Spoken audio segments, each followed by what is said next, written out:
जरा एक लम्हे के लिए रुक कर सोचो। अगर तुम्हारी जिंदगी में जो कुछ भी हो रहा है, तुम्हारी खुशी, तुम्हारा दुख, तुम्हारी कामयाबी, तुम्हारी कमी, वो सब किसी इनविजिबल एक्सीडेंट का नतीजा नहीं, बल्कि तुम्हारी अपनी अंदर की ताकत हर लम्हा उसे क्रिएट कर रही है।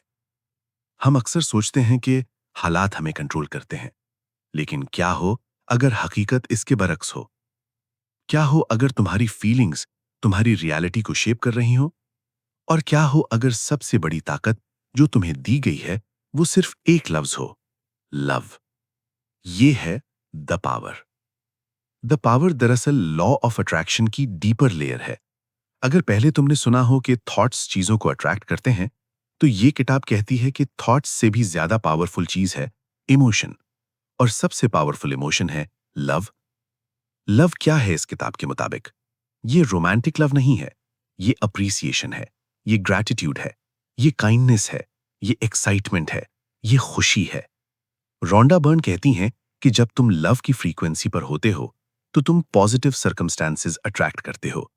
जब तुम फेयर, एंगर, जेलसी या रिजेंटमेंट में होते हो तो वही हालात बढ़ने लगते हैं। जिंदगी एक एको है, जो तुम भेजते हो वही वापस आता है।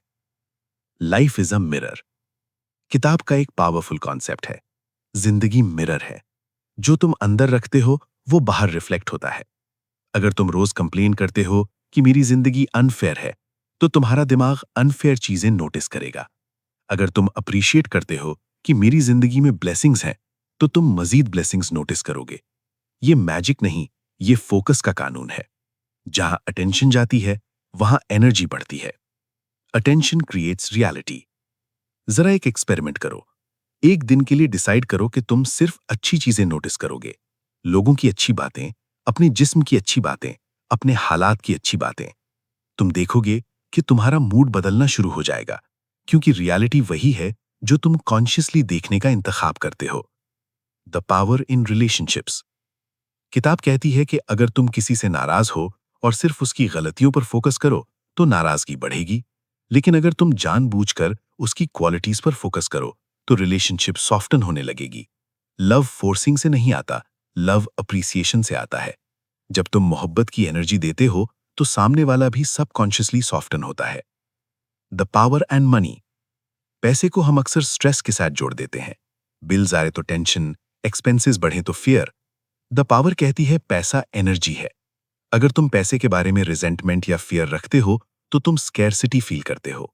लेकिन अगर तुम पैसे को ग्रैटिट्यूड के साथ देखो तो फ्लो बेहतर होता है। ये मतलब नहीं कि सिर्फ सोचने से पैसा आ जाएगा। इसका मतलब है कि तुम एक्शन भी बेहतर लोगे, क्योंकि तुम फियर में नहीं होगे। The power and health stress जिस्म को कॉन्ट्रैक्ट करता है, फियर इम्यून सिस्टम को वीक करता है। जब तुम ग्रैटिट्यूड और लव में होते हो तो जिस्म रिलैक्स होता है। रिलैक्स्ड बॉडी हीलिंग को अलाउ करती है। रोंडा बर्न कहती हैं अपने जिस्म को क्रिटिसाइज करना बंद करो, उसे अप्रिशिएट करो। अपने दिल का शुक्र अदा करो जो हर दिन धड़क रहा है। अपनी आंखों का शुक्र अदा करो जो तुम्हें दुनिया दिखा रही हैं। सेल्फ लव हीलिंग की फाउंडेशन है।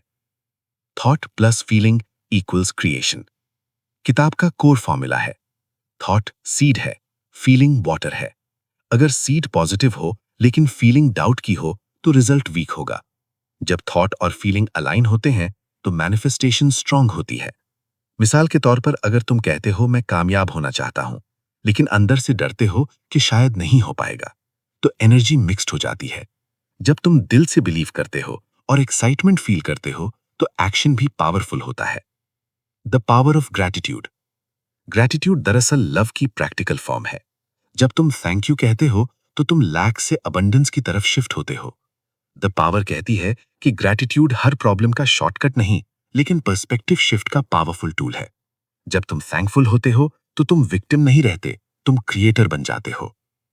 The biggest block negative focus सबसे बड़ी रुकावट क्या है? हैबिट। हम नेगेटिव चीजों पर फोकस करने के आदी हो चुके हैं। न्यूज, सोशल मीडिया, कंपैरिजन, ये सब माइंड को नेगेटिव स्कैन पर सेट कर देते हैं। द पावर कहती है अगर तुम अपनी अटेंशन कंट्रोल नहीं करोगे तो दुनिया इसे कंट्रोल करेगी। बिकमिंग अ कॉन्शियस क्रिएटर ये किताब तुम्हें पैसिव ऑब्जर्वर से कॉन्शियस क्रिएटर बनाती है। हर दिन तुम्हें चूज करना होता है, मैं फियर चूज करूंगा या लव, मैं कंप्लेन चूज करूंगा या अप्रिसिएशन? मैं रिजेंटमेंट चूज करूंगा या फॉरगिवनेस? ये चॉइस छोटी लगती है, लेकिन क्यूमुलेटिव इफेक्ट बहुत बड़ा होता है। Biggest lesson of the power. The power तुम्हें ये नहीं सिखाती कि प्रॉब्लम्स एग्जिस्ट नहीं करती। ये सिखाती है कि तुम प्रॉब्लम्स को किस एनर्जी से देखते हो, वो फर्क क्रिएट करता है। लव वीकनेस नहीं है, लव हाईएस्ट इंटेलिजेंस है। अगर तुम अपनी जिंदगी में वाकई चेंज चाहते हो, तो पहले अपनी एनर्जी चेंज करो, अपनी अटेंशन चेंज करो, अपनी फीलिंग्स चेंज करो। लव को चूज करो, बार बार चूज करो, हर दिन चूज करो, क्योंकि यही असल पावर है। और अगर तुम जानना चाहते हो कि ग्रैटिट्यूड को प्रैक्टिकल 28 दिन की प्रैक्टिस में कैसे ट्रांसफॉर्म किया जाए, तो अभी एंड स्क्रीन पर जो वीडियो आ रही है, द मैजिक, उस पर क्लिक करो। क्योंकि द पावर तुम्हें लॉ समझाती है और द मैजिक तुम्हें step by step daily exercises देती है, जिससे तुम अपनी जिंदगी में वाकई मैजिक देख सकते हो। अगर तुम वाकई नेक्स्ट लेवल मैनिफेस्टेशन चाहते हो, तो वो वीडियो जरूर देखना। कमेंट्स में लिखो पावर, लाइक करो, शेयर करो, सब्सक्राइब करो, और याद रखो, तुम पावरलेस नहीं हो, तुम पावरफुल हो। बस अपनी पावर को पहचानो। मिलते हैं अगली वीडियो में।